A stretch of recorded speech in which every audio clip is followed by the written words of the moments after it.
프레시즌, 리콜이라는 값도 있습니다. 자, 프레시즌 같은 경우는 참으로 예측된 것 중에 실제로 참인 것들의 비율이라고 합니다. 그래서 TP 플러스 FP, TP 플러스 FP 분의 TP라고 표현을 해요. 자, 프레시즌을 여기서는 정확도라고 표현을 합니다. 아니면 정밀도라고 표현을 해요. 그래서 앞에 어큐리시하고 헷갈리시면 안 돼요. 표현을 할 때 정밀도 또는 정확도, 영어까지 잘 보셔야 돼요. 프레시즌이라고 표현을 하면 우리가 알고 있던 그 정분류율이 아니다라는 점 기억을 하셔야 됩니다.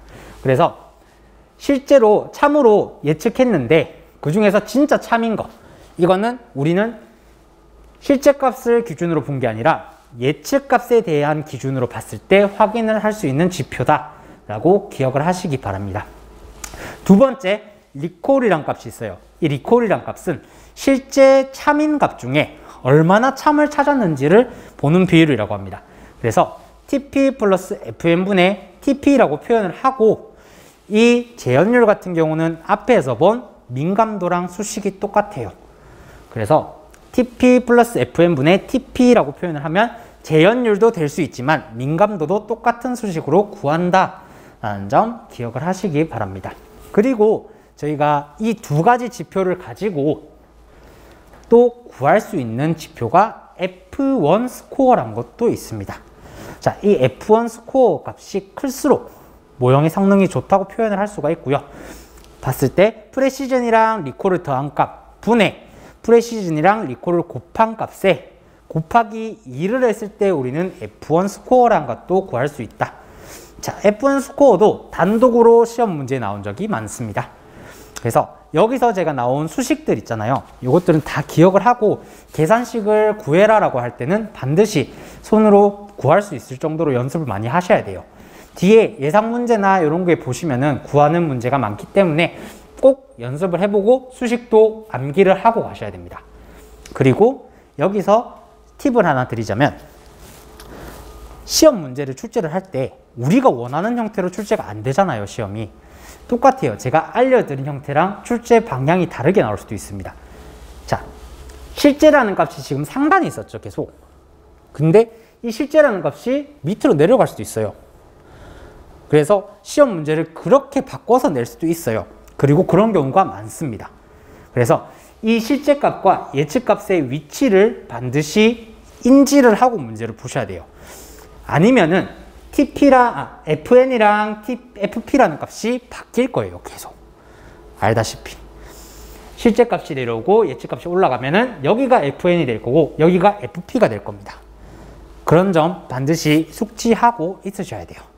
자, 그래서 이런 리콜이랑 프레시즌이란 것으로도 우리가 지표를 다른 걸로 만들어서 분석에 활용을 할 수도 있습니다. 자, 우리는 이런 것들을 가지고 또 추가로 확인을 할 수 있는 리프트 차트라는 게 있어요. 이것도 이익도표라는 지표가 있어요. 자, 이익도표에 대해서 간단히 말씀을 드리면 분류모형의 성능을 평가하기 위한 척도입니다. 똑같이. 분류된 관측지에 대해 얼마나 예측이 잘 이루어졌는지를 나타내기 위해 임의로 나눈 각 등급별로 반응 검출률, 반응률, 리프트 등의 정보를 산출하여 나타내는 도표더라 라고 이해를 하고 계시면 됩니다. 자, 그래서 우리가 이 리프트 차트가 어떻게 만들어지는지 한번 예시를 통해서 제가 말씀을 드리면, 자, 여러분들이 쉽게 접근할 수 있는 네이버 플레이스 있잖아요. 그 네이버 플레이스 또는 스마트 스토어에서 제품을 구매한다고 한번 예를 들어 볼게요. 그래서 스토어에 방문 고객이 2,000명이라고 할 때 381명이 기본적으로 물건을 사가더라 라고 통계가 집계가 되었어요. 그랬을 때 아무런 액션을 안 취해도, 내가 홍보라든지 마케팅을 안 해도 그냥 사가는 사람이 381명이에요. 2,000명 중에서. 그래서 그거에 대한 확률을 우리는 베이스라인 리프트라고 표현을 합니다. 그래서 기본으로 되는 리프트 값이다 라고 생각을 하시면 돼요. 그랬을 때 2,000명에 대해서 우리가 모형을 물건을 살 것 같은 사람에게는 높은 점수를 주고 물건을 안 살 것 같은 사람들에게는 낮은 점수를 주는 모형을 개발을 할 거예요. 그래서 밑에 표에 보시면은 가장 밑에 베이스라인 리프트라고 해서 2,000명 중에 381명은 우리가 물건을 사가더라, 아무런 액션을 안 해도. 그랬을 때 퍼센트로는 19.05%가 나오더라 라고 처음에는 이해를 하실 수가 있어요. 그래서 우리가 이 2,000명을 대상으로 물건을 살 것 같은 사람에게는 점수를 높게 주고 안 살 것 같은 사람에게는 점수를 낮게 주는 모형을 만듭니다. 그래서 점수를 다 부여를 하고요. 내림차순으로 데이터가 큰 것부터, 자, 구매할 것 같은 사람은 반드시 점수가 높겠죠. 높은 점수를 가진 사람부터 낮은 점수를 가진 사람으로 데이터를 나열을 합니다. 그렇게 했을 때 각각 동일한 빈도로 10개의 구간을 나눌 거예요. 그래서 1번부터 10번까지의 구간을 나눠서 각각 동일하게 사람들을 다 넣어줘요.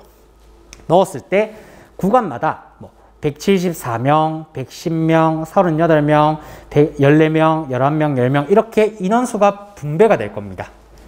그렇게 했을 때 이런 빈도를 기반으로 우리가 검출 확률, 리스폰스를 구했을 때는 첫 번째 구간 200명 중에서는 174명이 나왔죠. 그래서 여기 이 구간마다 200명이 다 부여가 됐잖아요.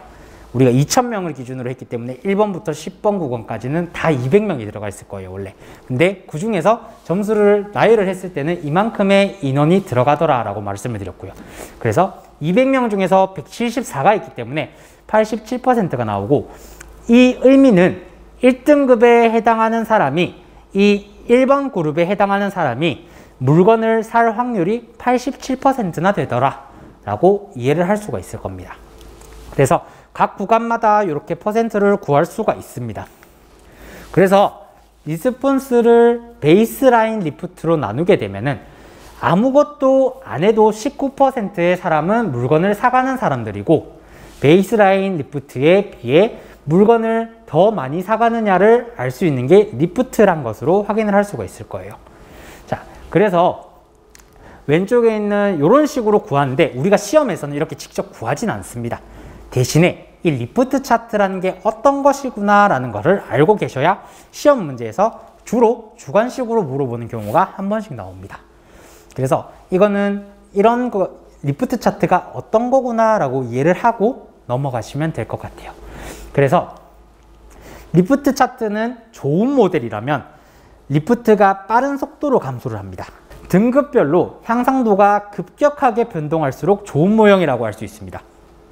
그래서 자, 물건을 잘 사가는 사람한테는 더 마케팅을 할 필요도 있지만 물건을 안 사갈 것 같은 사람들한테 우리가 마케팅을 해줘야 그 사람들이 물건을 사가겠죠. 그래서 타겟 마케팅이란 게 가능을 해질 겁니다. 그래서 위에 굿이라는 모형이 앞에만 몰려있고 뒤에는 다 죽어있는 이런 모형일 때 리프트 차트가 잘 구해졌구나, 지표가 좋구나 라고 판단을 할 수 있는 거고, 풀처럼 이렇게 골고루 이렇게 나와 있으면은 모든 구간의 사람들에게 모두 마케팅을 해야 될 거예요. 그래서 타겟 마케팅이 따로 진행이 되지 않을 겁니다. 그래서 리프트 차트는 좋은 모형일수록 등급별 향상도가 쫙 줄어들더라, 이런 특징이 있다는 점 기억을 하시고요.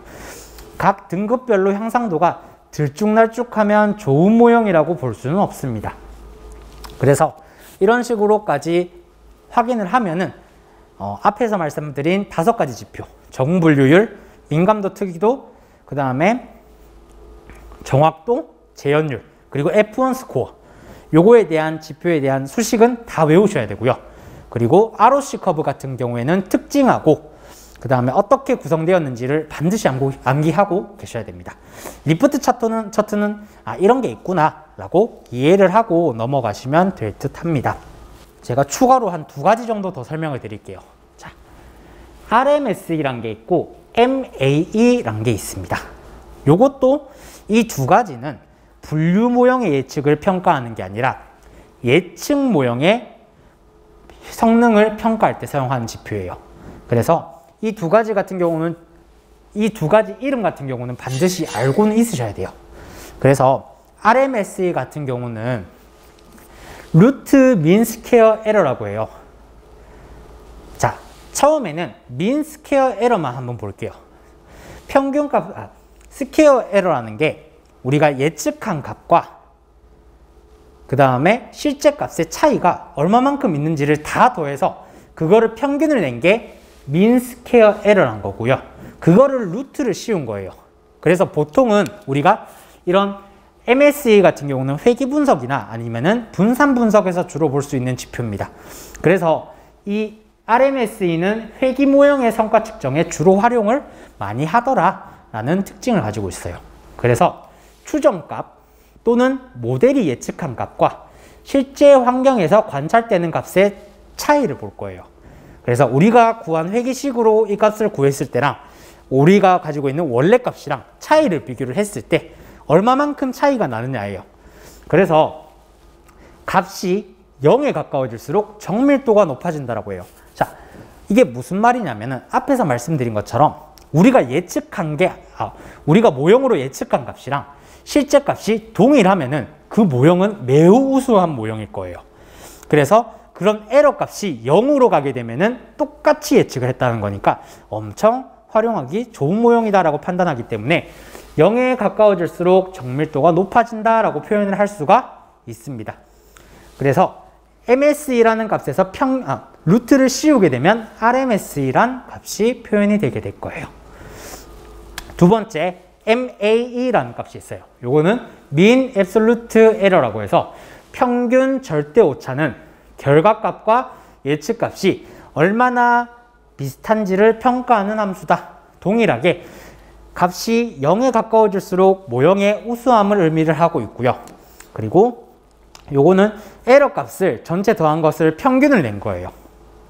자, 에러 값은 어떻게 나오냐? 회귀 분석할 때 한번 배우셨을 건데 베타 0 플러스 베타 1의 x1을 통해서 회귀식을 이렇게 만들었을 때 우리가 이미 갖고 있는 값 A라는 값이 있고 어떤 값을 넣었을 때 예측값인 B라는 값이 있습니다.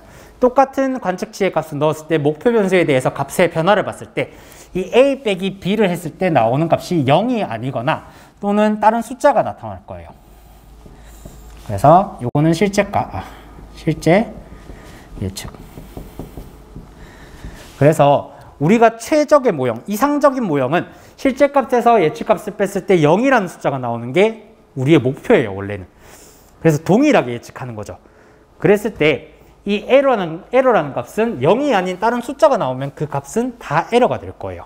그래서 우리가 관측치가 하나가 아니라 100개, 200개, 10,000개 이런 값들이 있을 때 그거에 대한 에러 값을 가지고 다 더한 다음에 그 개수로 평균을 낸 게 MAE다 라고 이해를 하시면 됩니다. 이거 말고도 MAPE 그 다음에 뭐 그런 지표들도 있긴 한데 시험에 가장 많이 나왔던 지표 두 가지를 먼저 설명을 드렸어요. 그래서 RMSE, MAE라는 것은 예측 모형에 대해서 평가를 할 때 사용하는 것이다 라고 이해를 하시면 됩니다.